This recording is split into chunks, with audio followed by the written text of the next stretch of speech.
Hey guys, okay, so I wanted to do a separate video just for the egg life cycle to kind of explain how it all works. So when you are born, you have about 2 million eggs, and that's all the eggs you'll ever have in your entire life is what you're born with. And then when you go through puberty, you lose eggs at a rate of about 11,000 eggs per month. 11,000 before puberty. Once you hit puberty, you lose eggs at about 1,000 per month. So once you hit puberty, you'd have about 300 to 400,000 eggs left. When you're 35, that number is down to about 25,000 left. And why is this important? Well, it's because all eggs that you're born with only last about 85 to 90 days in their entire life cycle.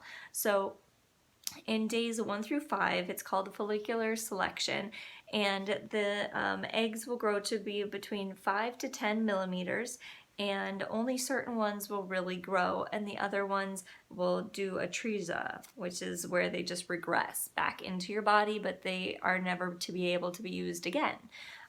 When you're in your 20s or at 20, you have about 37 or so that leave every month that go into that next phase, and they make it to that phase. When you're 35, there's only about 10 or so that will actually go to that phase.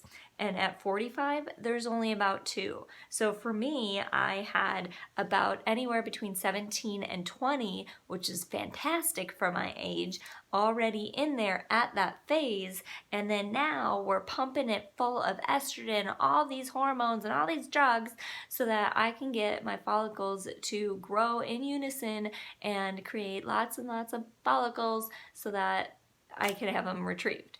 But it's only whatever's already brought to the table, like I explained before.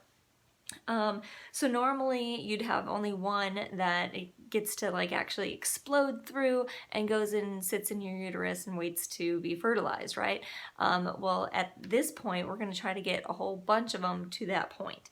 So my estrogen level, when I first started on the 3rd before my first injection, I was at 22. 22, that's it, just 22 was my baseline. Then on the 8th, which was 2 days ago, my estrogen jumped to 332.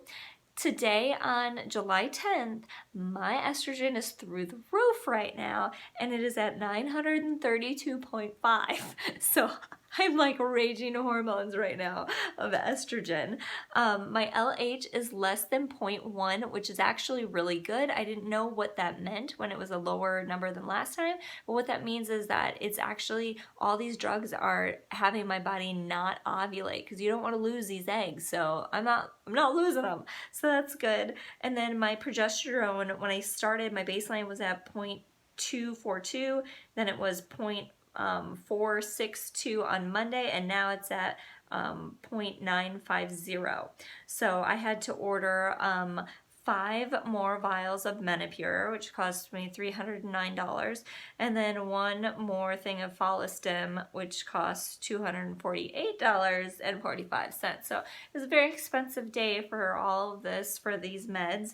I had my blood drawn, as you can see, so it's just very exhausting doing this, but you know, I am very, very glad that I'm doing this now versus, you know, starting to think about a family later, and I'm only creating a couple follicles per month, and it would be super hard to actually conceive without any help. So at least doing this, I would have 35-year-old eggs that are frozen, that if for some reason I'm not able to conceive naturally, then I can give this a try and have, you know, eggs to work with that are young, and then you can, you know, unfreeze them, mix them with the sperm and see how many blastocysts you get and put them in directly into my body. So you can choose your gender and you can choose how many and all that. But yeah, that'll be something that I'll have to think about